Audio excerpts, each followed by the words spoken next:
amados, graça e paz a todos. Bem-vindo ao 16º Congresso Nacional Apologético, Pastor Natanael Rinaldi, meu querido amigo, Pastor Natanael Rinaldi, amigo de muitas batalhas, amigo de evangelização. Aprendi muito com o Pastor Natanael Rinaldi, me sinto muito honrado de estar participando aqui do 16º Congresso Nacional Apologético, Pastor Natanael Rinaldi.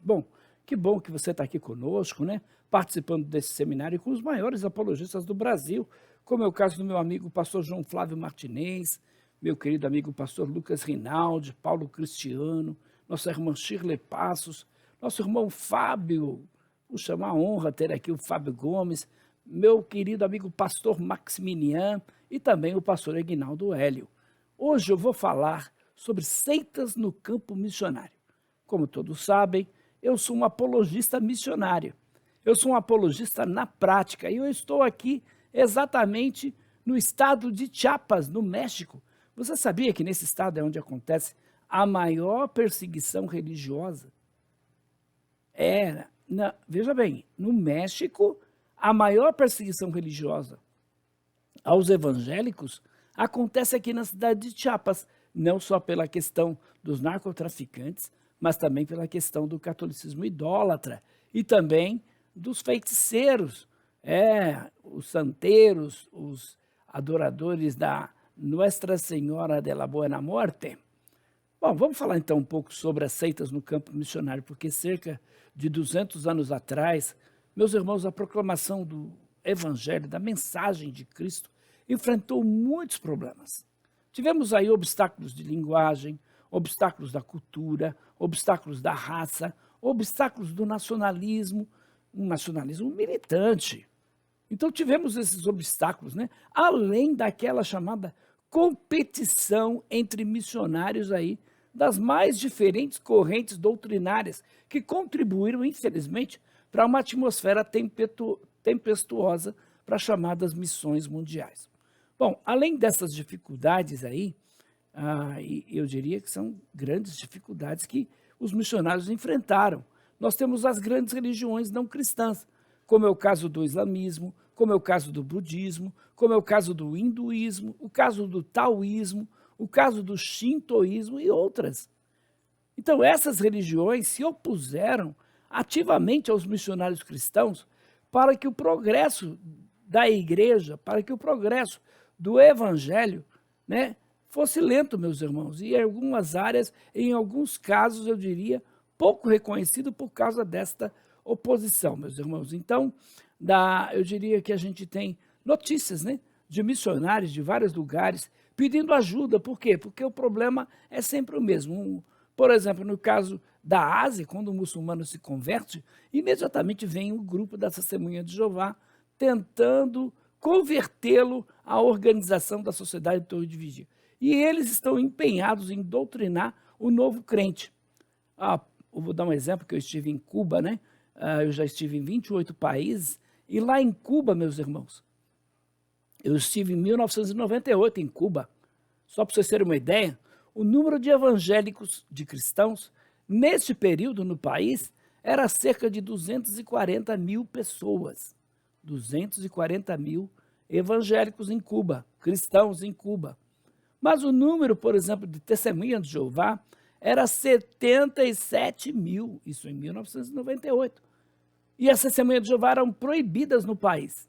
Não tinha Salão do Reino funcionando legalmente, não tinha eles colocando literatura legalmente, a literatura deles era proibida no país.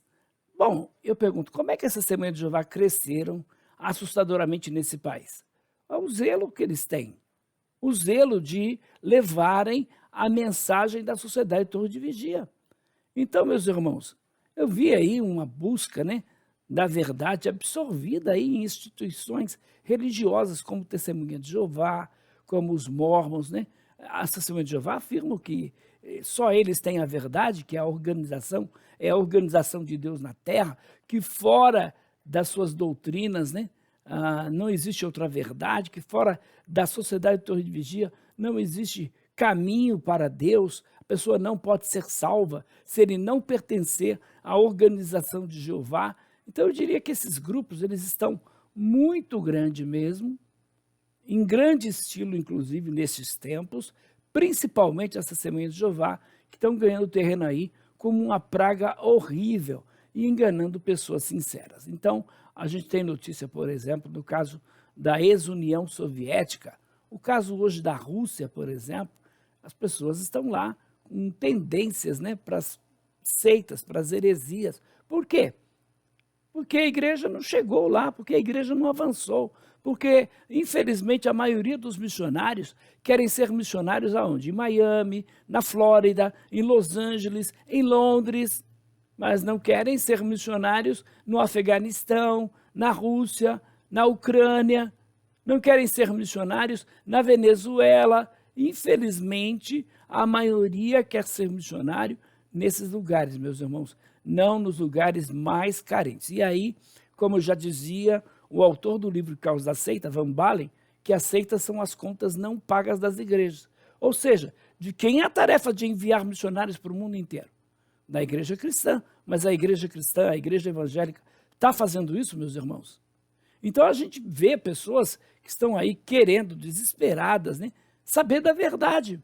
Mas a igreja não está fazendo esse papel e aí ela está, infelizmente, essas pessoas estão sendo enganadas por seitas e heresias. Então, quando a maioria das pessoas hoje nas nossas igrejas pensa em missões, geralmente não pensam em seitas. E isso pode mudar em breve, meus irmãos. Eu diria que as seitas, elas são nada mais, nada menos do que um campo missionário batendo à nossa porta. Você já pensou, por exemplo, em vez de o pastor da tua igreja falar para você, não receba a testemunha de Jeová na tua porta, porque são filhos do diabo, aí quando a testemunha de Jeová bate lá na porta, a pessoa diz assim, meu pastor disse que vocês são filhos do cão, filhos do inferno, filhos do diabo, que vocês vieram aqui pregar uma mentira do inferno. Ou então, quando não, a mãe, por exemplo, quando bate uma testemunha de Jeová na porta de um cristão, a mãe manda dizer, fala que a mãe não está. E a menina lá na porta vai responder para a testemunha de Jeová, olha, minha mãe mandou dizer que não está. Então, infelizmente, meus irmãos, essas coisas acontecem. Por quê? Porque quando a maioria das pessoas pensa em missões, geralmente não pensa em seitas. De novo, as seitas são um campo missionário batendo à nossa porta. Quer ver um exemplo? A cientologia, por exemplo, que é a igreja do John Travolta, do Tom Cruise, das estrelas de Hollywood. Então, esta seita chamada cientologia, ela recruta missionários estrangeiros em revistas brilhantes e coloridas e se gaba aí do seu crescimento mais rápido que está ocorrendo, por exemplo, na Hungria e na própria Rússia. Então, meus irmãos, os latinos-americanos, por exemplo, se misturam aí com os ensinamentos de seitas japonesas cada vez mais populares, como Seishonoye, Mahikari, sem contar os chamados discípulos do profeta William Branham, ou os discípulos também do falso Cristo José Luiz de Jesus Miranda Leal. Então, esses discípulos dos falsos cristos aí, eles produzem literatura, distribuem essas literaturas em muitos países. Então, ao redor do mundo, seitas e novos movimentos controvertidos estão se multiplicando à medida em que ganham sofisticação transcultural. E eles aumentam as suas forças missionárias, intensificam suas capacidades aí de tradução, porque estão colocando a literatura deles na tradução daquele povo, na tradução daquela etnia. Então, eles aparecem em locais, por exemplo, de catástrofes como terremotos, furacões, enchentes, etc., e distribuem suprimentos de ajuda aí para aconselhar refugiados. E eles estão indo de frente, meus irmãos, sabe para quê? Para bater de frente com os missionários evangélicos nos lugares aí mais inesperados. Então, a sua proliferação aponta, meus irmãos, a necessidade de uma maior conscientização entre os estrategistas de missões e uma resposta mais ampla e eficaz no campo missionário. E aí a gente tem as características de alguns grupos sectários. Então, hoje, por exemplo, enquanto os estudiosos seculares definem grupos sectários em grande parte aí com base em fatores comportamentais como autoritarismo, manipulação, lavagem cerebral, além da exploração dos seguidores, os evangélicos, os missionários, se concentram principalmente nas crenças de um grupo, ou seja, na sua teologia. E, infelizmente, a maioria dos missionários não estão preocupados com a teologia. A maioria dos missionários se juntam muitas vezes aos sectários. Para quê? Ora, para que vai se juntar a uma igreja como a Adventista do Sétimo Dia? Para que vai se juntar aos mormons, aos testemunhas de Jeová? Infelizmente, essas coisas têm acontecido. Muito bem, talvez você me pergunte, pastor, e o que é uma seita? Bom, a seita nós podemos definir que é um grupo de pessoas que seguem a um determinado líder religioso, um líder humano, ou uma falsa interpretação da Bíblia. Nós poderíamos dizer que a seita saiu de um grande grupo religioso, como o cristianismo, por exemplo. E aí esse adepto mantém um compromisso fervoroso com a heresia. Por sua vez, a gente pode afirmar que a heresia é um ensino falso, fraudulento, enganador, é uma doutrina que é errônea, que é contrária às Escrituras, é uma negação das principais doutrinas da fé cristã. E eles não só negam as principais doutrinas da fé cristã, mas negam aquilo que os pais da igreja defendiam, aquilo que os reformadores também defendiam, aquilo que a igreja chamada de ortodoxa, não ortodoxa russa, não ortodoxa grega, mas a igreja que tem um ensino correto, porque esse é o significado da palavra ortodoxa. Então, de tal forma que eu diria que os irmãos têm que se afastar. Como igreja, todos nós temos que nos afastar desses grupos religiosos. Infelizmente, temos pastores apoiando líderes sectários, pessoas que se colocam no lugar de Jesus Cristo, porque a seita ensina o oposto daquilo que as igrejas ensinam, meus irmãos. E é claro que os cristãos consideram os movimentos sectários aí um perigo para a vida, um perigo para a divulgação da igreja, porque o Novo Testamento diz que esses grupos não têm a verdade de Deus. Então, na época dos apóstolos, a igreja, o corpo de Cristo, ela se deparou com sectários, ela se deparou com esses mestres que dividiam a igreja cristã. E as epístolas, lembrando que Paulo gastou aproximadamente 70% dos seus escritos para combater, meus irmãos, as heresias. E o que pensar de João, por exemplo? Quando escreve João o seu evangelho e as suas cartas, é justamente para combater os gnósticos. Os gnósticos que negavam a divindade de Jesus, a humanidade de Jesus, a ressurreição de Jesus. Então, os sectários que haviam na época de Paulo, de João e na época da igreja primitiva, eles dividiam a igreja. Então, em Judas, no verso 3 e verso 4, nós somos exortados a lutar diligentemente pela fé, que de uma vez por todas foi entregue aos santos. Então não tem mais revelação. Meu irmão, muito cuidado, porque a Ellen White, por exemplo, vem aí como uma profetisa de Deus. Joseph Smith vem aí como o profeta de Deus. Para quê? Para escrever o livro de Mórmon, para complementar o evangelho, dizendo que a Bíblia não está completa. E aí a gente tem vários grupos religiosos que fazem o mesmo, meus irmãos. Então Judas está dizendo que a gente tem que lutar, batalhar diligentemente pela fé, que de uma vez por todas foi entregue aos santos. Então a fé já foi entregue, logo a gente tem em Atos, capítulo de número 20, verso 28 até o 31, e aí o Pedro mesmo lá em 2 Pedro, capítulo de número 2, versos de 1 a 3, mostra isso. Mostra que esses indivíduos que estão pregando um outro evangelho são inimigos do cristianismo.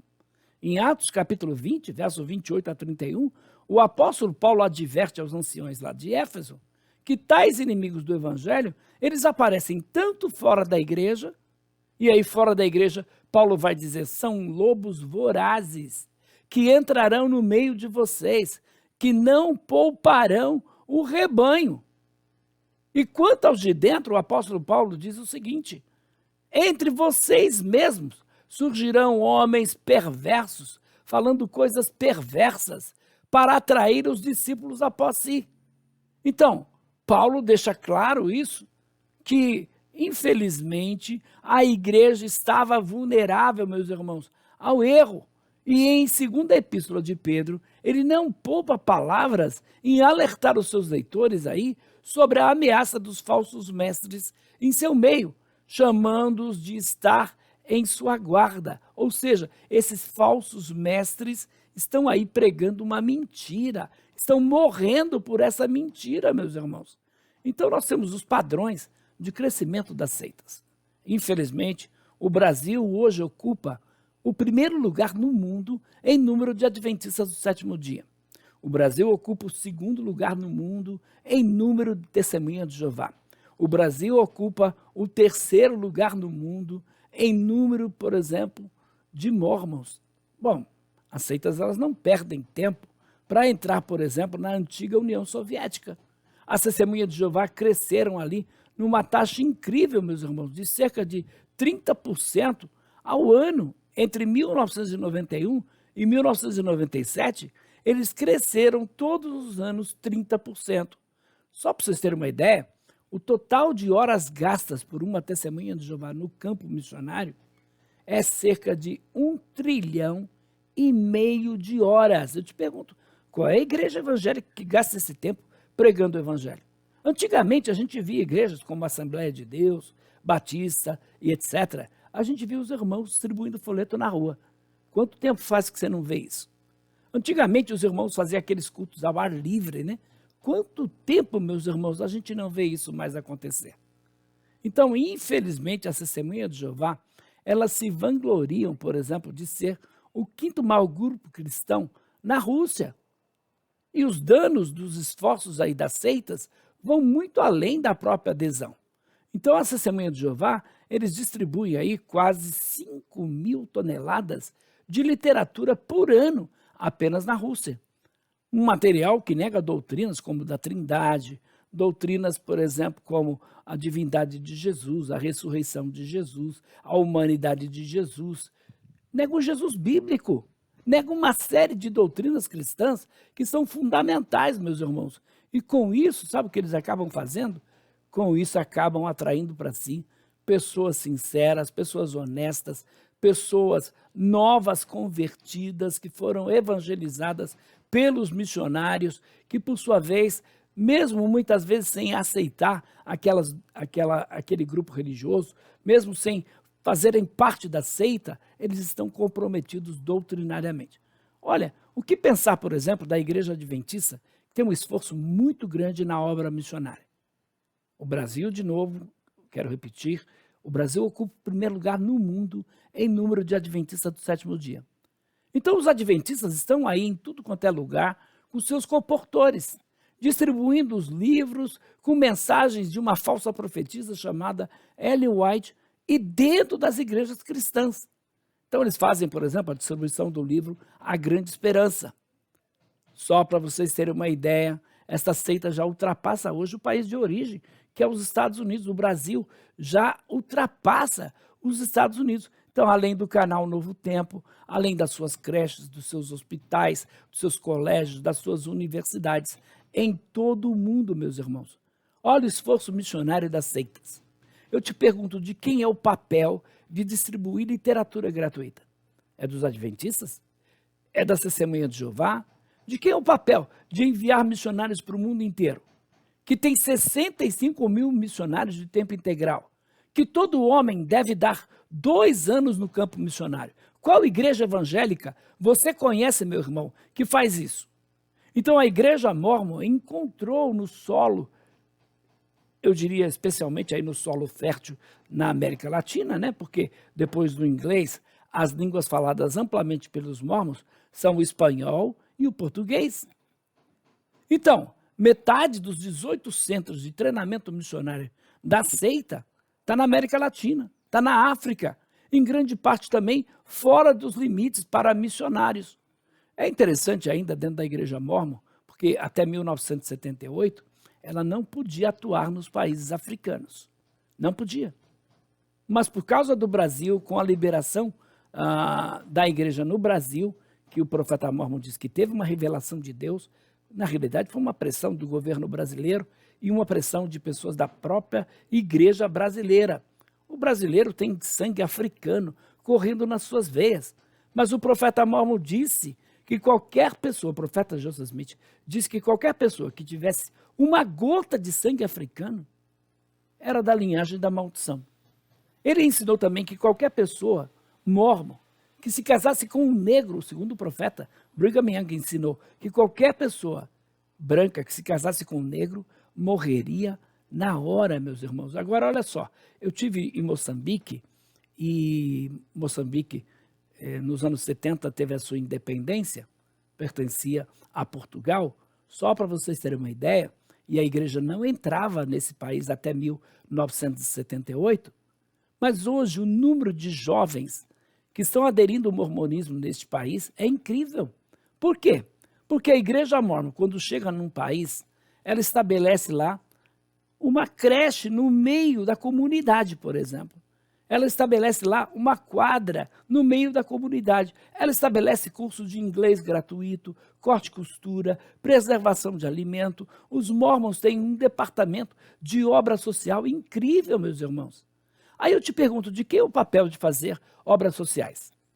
O Espiritismo tem isso, propaga abertamente isso. Eu diria que o Espiritismo, desses grupos religiosos, é o que mais realiza obras sociais. Por quê? Porque a salvação do espírita está vinculada a quê? Às boas obras. Porque sem o pagamento do karma, ele não vai evoluir, não vai ter uma reencarnação melhor. Então eu diria que as seitas, como os mormons, por exemplo, estão ativamente fazendo proselitismo aí em 26 nações. E cerca de 500 mil dos mormons em todo o mundo são de ascendência, meus irmãos, africana. Veja que até 1978, essa seita praticamente não existia na África. Em alguns países, eu diria que as seitas elas estão perto de alcançar uma espécie de dominação. Por exemplo, a nação insular do Tonga, 1/3 da população é mormon. Assim como 1/4 da população da Samoa americana e ocidental é mormon, meus irmãos. Veja só.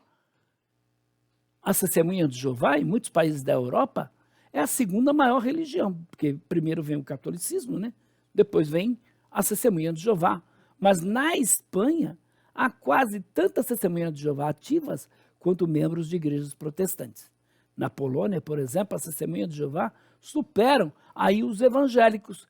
Então, tendências ao longo prazo não são promissoras. Infelizmente, a projeção realista, até dos sociólogos seculares, estimam aí que haverá mais de 260 milhões de mormons e 195 milhões de testemunhas de Jeová ativa em todo o mundo antes do final do século. E aí a gente tem alguns fatores que são fatores de crescimento. Então, duas chaves para a expansão das seitas são o compromisso, por exemplo, com a mobilização, né? Toda a testemunha de Jeová é um pregador, toda a testemunha de Jeová é um missionário, toda a testemunha de Jeová batizada é um missionário. E além disso, meus irmãos, os mormons aí, que, por exemplo, nasceu um bebê dentro da família mormon. Imediatamente o pai vai lá, abre uma poupança e ali vai depositando todo mês uma quantia, porque esse filho, quando estiver aí na fase da juventude, ele vai dar 2 anos no campo missionário. Eu te pergunto, qual é a igreja evangélica, qual é a igreja cristã que o membro tem que dar 2 anos no campo missionário? Não, muitas igrejas a gente sabe que nem se pode falar em missões. Então, existem duas chaves aí para a expansão das seitas, que é o compromisso que eles têm com a obra missionária, além da tradução da sua literatura. Olha só, a igreja mórmon, só para vocês terem uma ideia, ela gasta cerca de 770 milhões de dólares por ano no seu programa de missões. E atualmente essa igreja possui 65 mil missionários de tempo integral. E esses missionários estão aí em mais de 160 nações. Fazendo o quê, pastor? Fazendo proselitismo quase que exclusivamente, meus irmãos.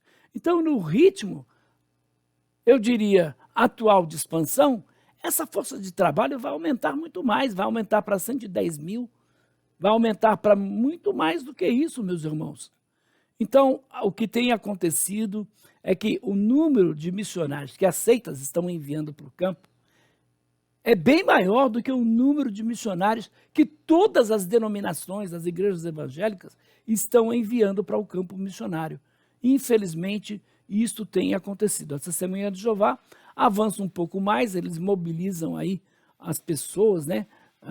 Eles têm 8 milhões de membros ativos para o proselitismo. Porque Testemunha de Jeová só é aquele que vai de porta em porta. Testemunha de Jeová é aquele que é batizado na organização. Então, eles estão aí em mais, olha só, meus irmãos, de 240 terras. Desses aí, mais de 1.299.619 gastam em média 50 horas ou mais por mês para propagar a sua mensagem. Então, os missionários mormons recebem um treinamento sistemático aí em mais de 50 idiomas. Isso é impressionante. Por quê? Porque o missionário mormon vem para um país, ele é japonês, vem para um país como o México, onde eu estou agora, ele vem para um país como o México, por exemplo, em pouco tempo, meus irmãos, em meses, ele está falando espanhol. É incrível. Eles dizem que isso, inclusive, é o poder do Espírito Santo. Os mormons dizem que creem nos dons do Espírito Santo, no dom de línguas, e que o dom de línguas é ele aprender imediatamente a língua daquele país por intermédio do Espírito Santo. Então, a gente percebe aí que essa Semana de Jeová, elas estão disseminando a sua mensagem em mais de 300 idiomas. 300 idiomas.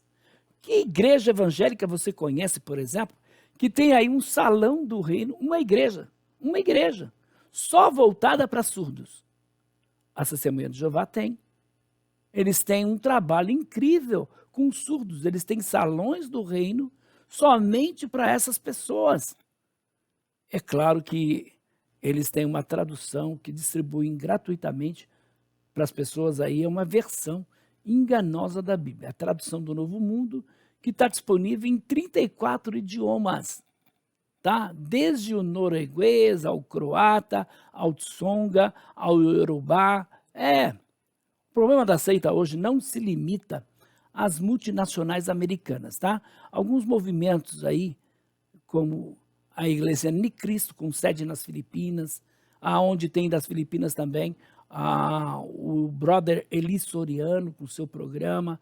Tem a seita aqui no México, que é muito grande, na cidade de Guadalajara, a seita Luz del Mundo, que estão atraindo seus adeptos principalmente de distintos grupos étnicos e nacionais espalhados pelo mundo.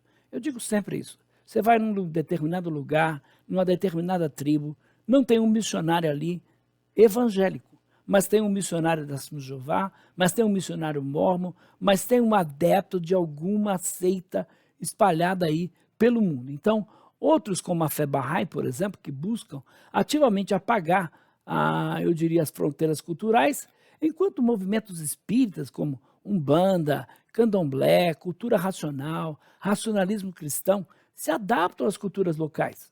Para você ter uma ideia, o Brasil está exportando a Umbanda, meus irmãos. A cultura racional está presente em muitos outros países, não é só no Brasil, não. Racionalismo cristão. Então, além das consequências do crescimento numérico dos movimentos sectários, é natural aí, né? Os movimentos chamados movimentos controvertidos, ou movimentos controversiais, como a Igreja Universal do Reino de Deus, a Igreja Mundial, a Igreja Internacional, a Igreja Plenitude do Poder de Deus. Então, essas igrejas estão avançando no chamado campo missionário. Eles estão abrindo igrejas em muitos países, quando na realidade a igreja evangélica está preocupada em mandar missionário para onde?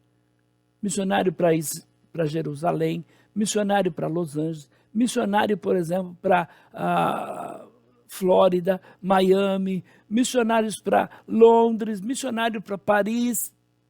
Ora, por favor, meus irmãos, diante de uma grande necessidade de países como a Índia, de países como o continente africano, meus irmãos, com países que 98% da população é muçulmana, Quem quer ir pregar o evangelho nesses lugares? Quem quer ir pregar o evangelho no Irã, no Iraque, no Afeganistão? Quem quer ir pregar o evangelho na Somália, na Etiópia, em Guiné-Bissau?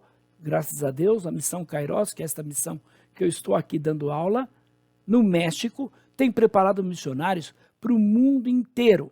Então, além do crescimento numérico dos movimentos sectários, o dano causado às vidas humanas é terrível, meus irmãos, porque eles não só dividem a família, eles dividem a igreja, eles causam uma confusão muito grande. Por quê? Porque as seitas estão substituindo aquela esperança em Cristo, né, por substitutos vazios para a salvação. Uma salvação por obras. E aí eu venho com o seguinte apelo, porque a gente tem que atender o chamado. Os campos estão brancos para a ceifa. São poucos os ceifeiros. Então, a quem enviarei? Você pode dizer, eis-me aqui, Senhor. Por várias razões, a resposta dos missionários nacionais no mundo em desenvolvimento não tem sido proporcional ao desafio das seitas. Os evangélicos precisam ver, meus irmãos, os proselitizadores das seitas aí, não apenas como uma competição indesejada. Nós temos que ver esses missionários sectários, essas seitas que estão em muitos países, como um campo de missões crescentes aí no nosso próprio direito.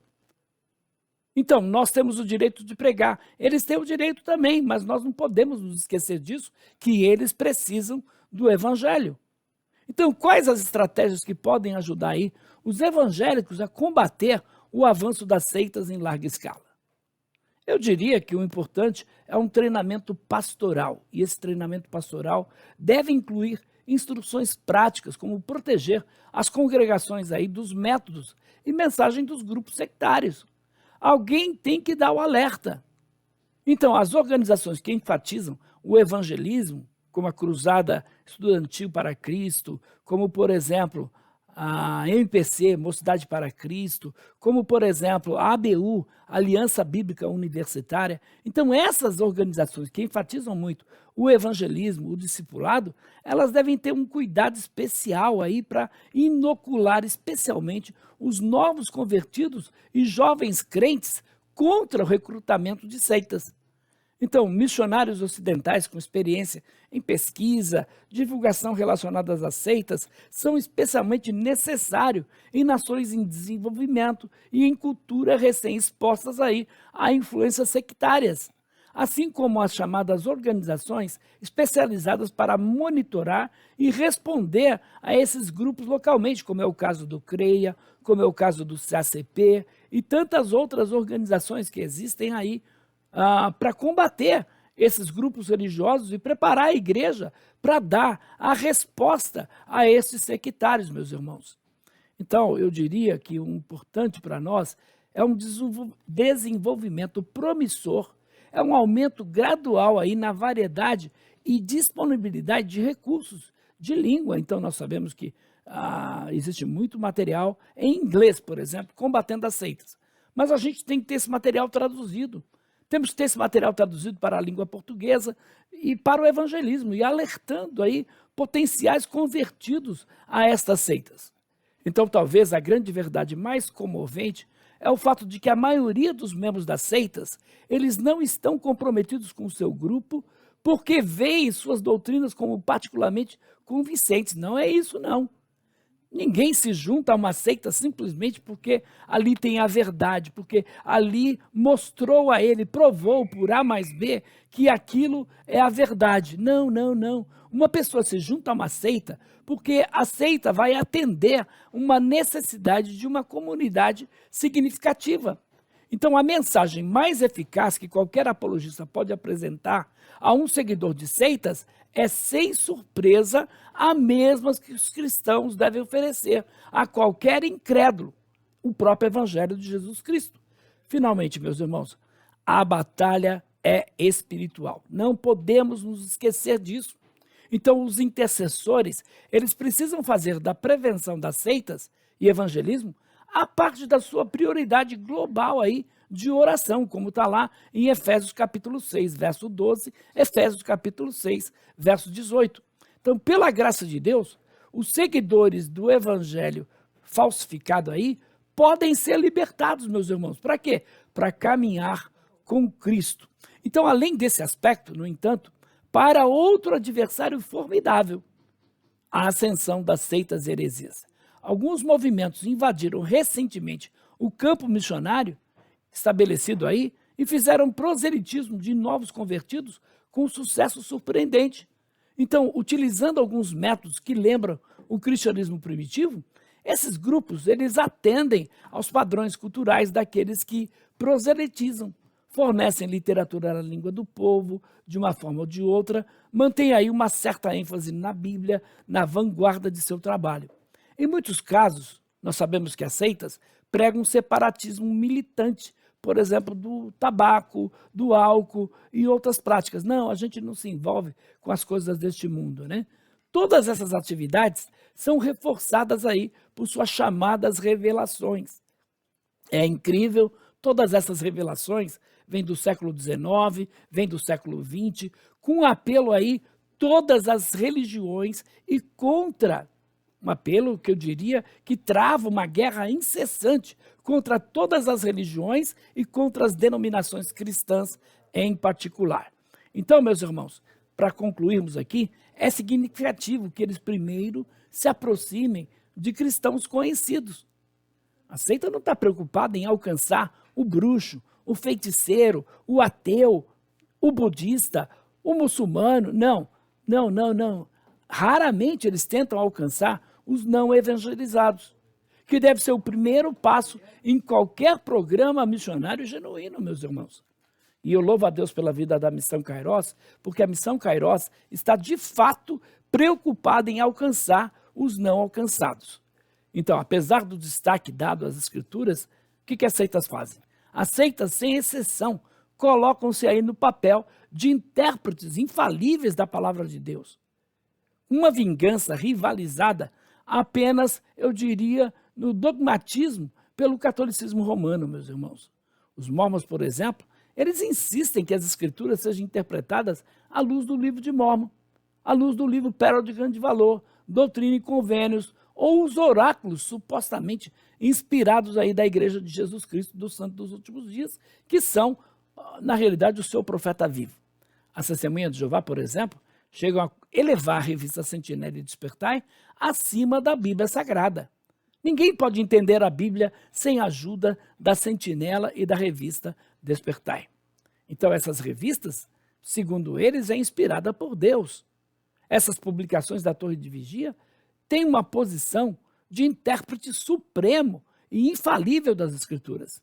Então, em vez de ser a Bíblia a única regra de fé e prática, a Bíblia é relegada a uma posição secundária. Isso é feito quase que subliminarmente, meus irmãos. Então, de modo que o convertido não está ciente de que a sua autoridade primária não está realmente fundamentada nas Escrituras, mas sim na interpretação das Escrituras pelos seus respectivos líderes aí das seitas. Então, meus irmãos, eu diria que nós devemos tomar cuidado. As seitas são um campo missionário batendo à nossa porta. Nós devemos levar o evangelho de Jesus Cristo àqueles que estão pregando um outro evangelho. Aí eu pergunto para você, você está disposto a fazer pela verdade o que as seitas fazem pela mentira? Eu te pergunto, você está disposto a largar tudo como o sectário faz para viver para o Senhor Jesus? Infelizmente, muitos não estão dispostos. Muitos estão dispostos a desfrutar daquilo que o mundo tem para oferecer. O mais importante em muitas igrejas hoje não é você ser, é você ter. E esse tipo de evangelho pregado em muitas igrejas hoje, meus irmãos, é contrário àquele espírito missionário que havia no passado. Porque missões é renúncia. Você está disposto a fazer isso por causa de Cristo? Está disposto a morrer por causa de Cristo? Porque o muçulmano está disposto a morrer por causa de Maomé, por causa do Alcorão, por causa de Alá. A Testemunha de Jeová mata em nome de Deus. Os mormons estão dispostos a morrer por causa do profeta Joseph Smith. Você está disposto a morrer por causa do evangelho? Está disposto a ser um missionário? Está disposto a pregar o evangelho em países onde as religiões mundiais prevalecem, como o budismo, hinduísmo, o próprio shintoísmo, o próprio judaísmo, o próprio budismo. Você está disposto a pregar o evangelho nesses lugares? Está disposto a fazer pela verdade o que as seitas fazem pela mentira? Então não se esqueça, as seitas são, na realidade, um campo missionário batendo a nossa porta. Eu estou disposto a fazer pela verdade o que as seitas fazem pela mentira. Por isso, deixei tudo, por isso deixei minha família, por isso vou estar um mês aqui no México, neste país, que é o segundo maior país idólatra do mundo. Eu vou estar aqui pregando o evangelho, defendendo a fé. Não estou preocupado com o que pode acontecer com a minha vida, porque a minha vida está nas mãos de Deus. Então, você que está agora nos assistindo, eu digo para você, em nome de Jesus, pare de se acomodar a esta vida que você está vivendo. Em nome de Jesus, renuncie tudo por causa do evangelho. Renuncie tudo por causa de Cristo. Em nome de Jesus, o Espírito Santo foi derramado, sabe para quê? Não é para ficar fazendo barulho dentro da igreja. O Espírito Santo foi derramado para que eu e você fôssemos testemunhas.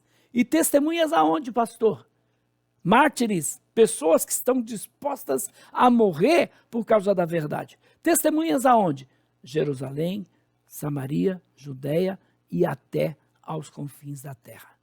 Que Deus te abençoe. Obrigado por você ter vindo mais uma vez, mais um ano, participar conosco deste Congresso Nacional Apologético, Pastor Natanael Rinaldi. Fiquem na paz. Até a próxima.